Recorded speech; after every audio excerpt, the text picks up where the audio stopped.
Et là, pendant tout le mois de décembre, j'étais putain de discipliné.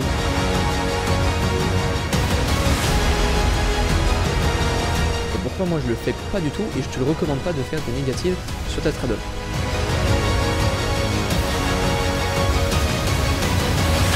Et aujourd'hui je suis pas tout seul, je suis en compagnie.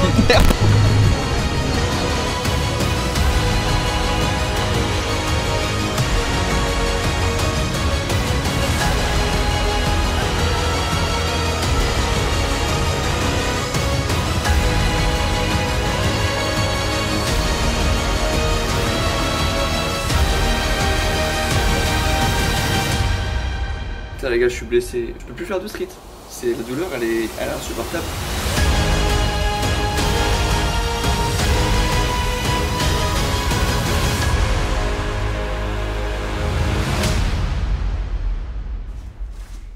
Mais ça serait pas le road to full planche épisode 5? Waouh! Bienvenue dans l'épisode 5 du road to full planche. On s'était arrêté début décembre avec une straddle pas ouf niveau hold, pas ouf niveau forme. On avait également une full planche qui commençait à arriver avec élastique, mais pareil au niveau de la forme c'était pas encore ça. Et voilà, à ce moment là ça m'énervait parce que je stagnais énormément sur mes straddles. J'avais aucune grosse marge de progression et une fois sur deux je ne tenais quasiment pas du tout. Bref, je comprenais pas la technique, j'avais pas trop de ressenti dessus, mais je commençais à être plutôt à l'aise avec l'élastique.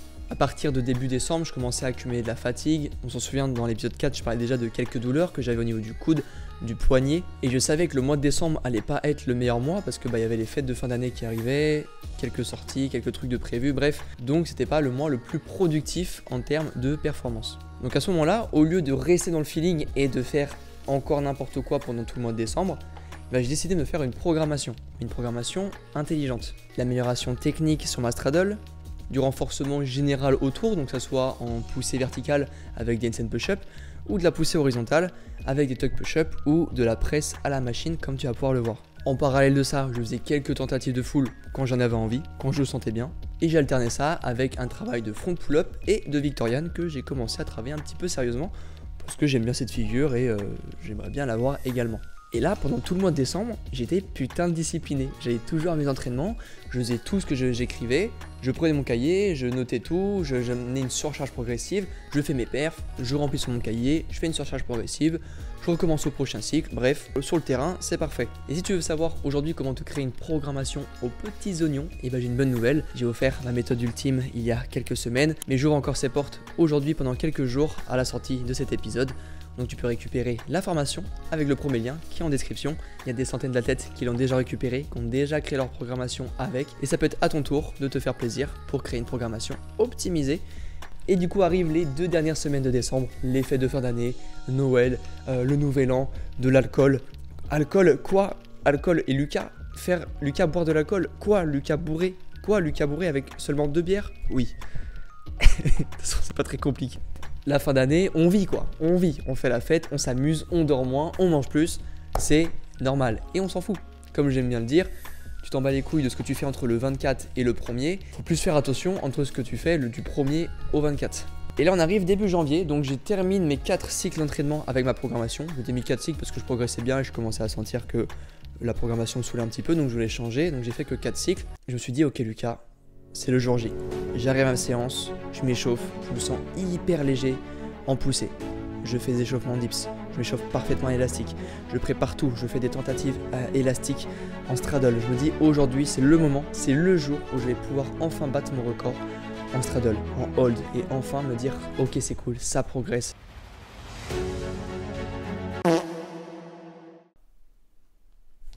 Et bah ça pue la merde.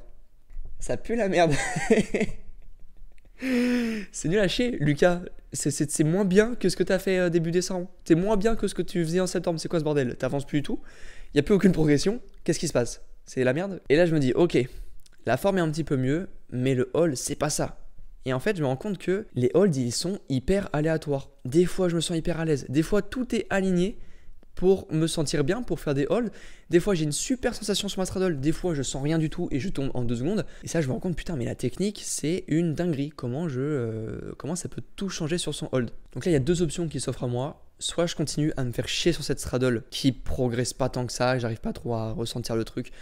je me fais trop chier à améliorer ma technique, mais qui finalement me fait perdre énormément de temps de hold et du coup ça me frustre. Bref, c'est un casse-tête sans fin. Soit je commence sérieusement à travailler cette full planche, qui est mon objectif final, on va pas se mentir, et en parallèle à améliorer ma straddle. Je suis parti sur la deuxième option, parce que je pense que c'est beaucoup plus stratégique de partir sur de la full planche et être spécifique dessus pour commencer à améliorer sa proprioception, commencer vraiment à faire comprendre à son corps qu'est-ce que c'est la full planche, et en parallèle de ça, améliorer sa straddle, grâce à la force qu'on va gagner à la full. Tandis que l'inverse, si tu te passes toute ton énergie à essayer d'améliorer ta technique sur ta straddle, à améliorer ta force dessus, bref, à te faire chier sur ta straddle, et tu n'auras toujours pas amené du travail spécifique sur ta full, donc tu seras peut-être au même niveau sur ta full planche dans quelques mois. Donc c'est pour ça que je suis parti sur de l'entraînement à la full planche. Donc du coup, pendant tout le mois de janvier, je me suis retrouvé à faire quasiment très régulièrement des tentatives de full à élastique pour améliorer ma proprioception. Et ça a marché. J'ai pu améliorer ma forme à élastique. Mon ressenti s'est nettement amélioré. Des fois, je me sentais tellement léger que je pouvais rester 5 secondes sans forcément forcer. J'ai même réussi ma première full press. Bon, c'est pas encore parfait, mais c'est quand même énorme. C'est un déblocage mental où tu te dis, ok, c'est possible. Je commence à rentrer vraiment dans le concret et le spécifique. Et je pense que j'étais à une période où j'avais vraiment besoin de ce déblocage psychologique en me disant, ok Lucas, c'est faisable, ok, tu peux arriver à ta full planche. Et je sens qu'on est sur la bonne voie. Donc tout le mois de janvier, je progresse. Tout le mois de janvier, je fais des tentatives, je fais des fulls. Et arrive ce moment, ce jour où je commence enfin à voir le bout du tunnel sur ma straddle, à voir enfin la force arriver. Et ça, c'est dû à quoi? C'est dû aux effets retardés de l'entraînement. Ce que tu vas faire par exemple sur une semaine 1 en travail de force, les résultats que tu vas avoir vont peut-être arriver au bout de 6 semaines. Comme c'est un travail très nerveux qui prend du temps à être mis en place. Tu te souviens de ce système de surcompensation où tu fais un entraînement, ton corps revient à l'état de base, mais tu refais un autre entraînement dessus pour monter et progresser. Et ce principe de surcompensation, tu peux le ressentir parfois au bout de quelques semaines d'entraînement. Tu vas pas te sentir progresser semaine après semaine, même si tu fais une répétition en plus, même si tu tiens 2 secondes de plus, c'est pas pour autant que ces gains sont dus à ce que tu as fait la semaine passée. Ils sont peut-être dus à ce que tu as fait 1 mois auparavant, ou même 2 mois auparavant. Et là, à partir de mi-fin janvier, j'ai commencé à ressentir les effets retardés de mes entraînements de décembre. De cette programmation intelligente que j'ai créée, je commence enfin à ressentir les progrès fin janvier. Et ça, c'est hyper satisfaisant pour son esprit. Salut, c'est parti pour le Road to Full Planche épisode 5. Aujourd'hui, on va faire... C'est tellement pas stable. Regarde la chétade. C'est trop drôle. Attends, vas-y, je suis un truc sérieux et mec, t'apparais comme ça. Et salut à tous, on est parti pour l'épisode 5 du Road to Full Planche. Et aujourd'hui, je suis pas tout seul, je suis en compagnie. Coucou les amis. On est parti pour l'épisode 5 du... Non. Et on est parti pour un challenge handstand. Et je vais gagner un sweat, j'espère. 10 secondes, Lucas.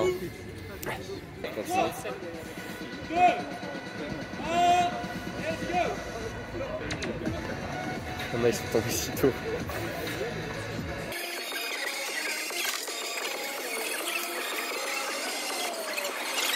Et Lucas Tos toujours là. Allez Lucas. Le con.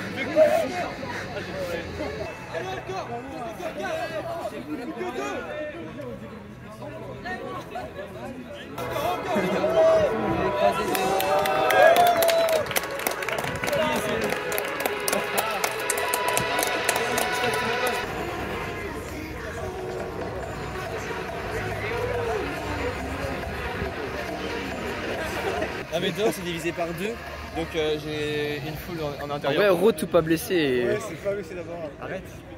Ouais. Merde. Je suis pas à l'aise. Les bacs. Et on se retrouve fin janvier, blessé, grosse blessure au coude, grosse douleur. C'est peut-être la première fois que j'avais autant mal. Une blessure, c'est quoi? Naturellement, la définition simple, c'est quand on met trop de contraintes par rapport à les capacités de notre corps. Donc par exemple, je sais pas, tu t'amuses à faire des max tout le temps à 100 kg alors que tu fais que des séries à 80, bref, ton corps il n'est pas habitué. Tu lui mets trop de contraintes dans la gueule et il va te faire tiens. Donc là, moi je suis content parce que je me suis pas blessé à cause de la planche. Je me suis dit merde, putain, c'est peut-être à cause de ça, mais en fait en réfléchissant un petit peu, c'est tout autre chose. Je me suis rendu compte que sur mes front pull-up, je stagnais et ça me commençait à me saouler un petit peu parce que je faisais ça tout le temps. J'avais envie d'un peu de changement. J'aimerais bien améliorer mes one-arm pull-up que je sais que j'en ai une. J'ai toujours réussi à faire une one-arm pull-up du bras droit.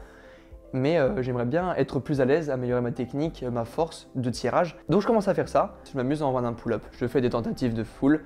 Je fais des max, je prends un élastique, je teste la technique sur le bras. Un élastique, je teste. J'en fais un petit peu tous les jours. C'est de l'intensité pure tous les jours parce que j'étais toujours quasiment à entre 80, 90% de mon max, voire 100% des fois. Et comme j'avais zéro technique, et c'est quelque chose que j'ai jamais fait dans ma vie, j'ai toujours fait que des front pull-up et des tractions lestées et muscle up, et ben mon corps il m'a fait nique toi, t'as jamais fait de one pull-up, t'as pas la technique, qu'est-ce que tu me fais Lucas? Tu fais de la merde. Oui, j'ai fait de la merde.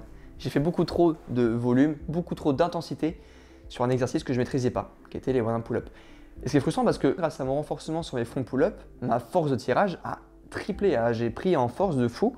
Et du coup je me suis dit bah trop bien, comme j'ai de la force de malade, je vais pouvoir retransmettre cette force dans les one pull-up.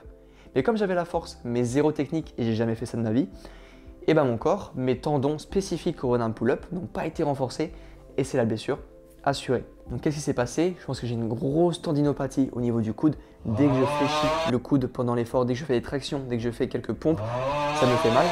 Aujourd'hui, on est 4-5 jours après que ma douleur est arrivée, ça commence à aller un petit peu mieux. Du coup, j'ai fait des exercices spécifiques, je me fais des séances spécifiques pour soigner mon coude. Et ça, peut-être que je t'en parlerai dans une vidéo où je vais te donner tous les tips, tous les secrets que je mets en place pour me soigner dès que j'ai une douleur. Et surtout là, quand j'ai une grosse douleur comme au coude, qui m'empêche de faire les tractions classiques, qui m'empêche de faire des planches, bref, qui m'empêche de m'entraîner tout simplement.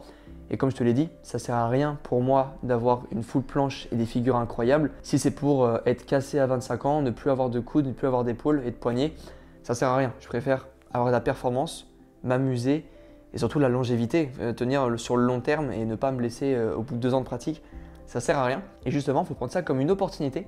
Pour moi, ça va permettre du coup de pouvoir documenter ça et de faire une vidéo dessus pour aider les gens à enlever ces douleurs et mettre en pratique tout ce que j'ai appris sur la réhabilitation, les mettre réellement sur le terrain et voir si ça peut marcher, si ça va marcher et si ça va m'aider à reprendre mon niveau sur les prochaines semaines. En tout cas, j'en suis quasiment sûr. Je ne vais pas détailler ici dans cet épisode, j'en ferai une vidéo à part entière. Mais voilà. Voici Alexis Gassino, mon coach en planche. C'est beau. Et aujourd'hui, on va faire 5 push-ups ou 5 presses de 5 secondes de hold. Avec l'élastique de 40 là. On n'a pas fait plus. Avec l'élastique vert que je pas. Oh putain. On est d'accord que. On va pas se C'est bon. Là j'ai voulu une arme après, parce que en fait. En vrai je te jure que le plan est stylé en vrai. Tu filmes ou pas? Ouais. Attends, on te voit. Plus haut, plus haut. C'est bon, c'est bon. Allez, presse. Allez, vas-y. Allez, remonte. Ah oui. Wana. Ouh là. Là, pour le lever. Tu fais le relais? Oh, les plans de malade. Sinon.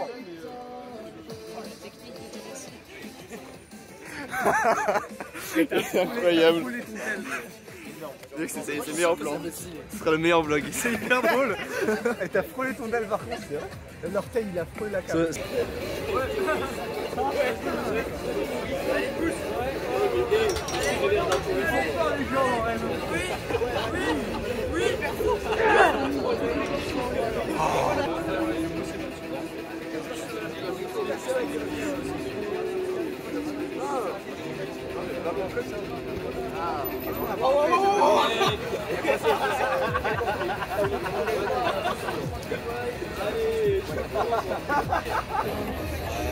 Let's go Lucas. Yes. Et le fait de battre en plus. Je te dis le mur il fait que ça. Vas-y Lucas, vas-y. Easy money. Comme un Marley mec. Allez Lucas. Yes. Allez Lucas, allez. Tu peux. Yes. Handstand. V6, j'étais bon, hold. Ça va, ouais. Et là, je vais te faire une petite partie. Quels sont les exercices qui sont pour moi les plus intéressants et que j'ai mis en place dans ma programmation pour vraiment bien progresser sur ma planche. Celui peut-être que tu as déjà entendu, mais je vais t'expliquer pourquoi il est intéressant, c'est les straddle press. Que ce soit l'élastique au poids du corps, c'est un banger. Pourquoi les straddle press? Parce que tu vas créer un mouvement dynamique, un renforcement intense sur la zone spécifique de ta straddle. Parce que du coup, tu commences en straddle et tu viens créer de la force dessus. Donc en termes de retransmission de force sur un hold plus tard, Tu vas tellement renforcer tes muscles moteurs spécifiquement que ça sera incroyable. En parallèle de ça, j'ai également énormément renforcé mes handstand push-up deep, donc ventre au mur, où là également on renforce sa flexion d'épaule sur une zone différente de la straddle. On est en position verticale avec les bras fléchis, mais même si on n'est pas complètement spécifique à la straddle, ça va avoir un gain énorme de retransmission de force sur les muscles moteurs qui vont être principalement les épaules. Donc rien qu'avec ces 2 exercices, s'ils sont faits intelligemment et bien répartis dans sa semaine, on peut énormément progresser. Mais j'ai également à côté de ça amélioré un petit peu ma protraction, même si je vais pas te mentir, c'est pas le truc que j'ai le plus fait. Pourtant je l'avais dit dans l'épisode 4, je me focaliserai sur la protraction, mais j'y arrive pas en fait, je n'aime pas ça, j'ai pas réussi à aimer ça et j'ai pas réussi à discipliner sur le faire, donc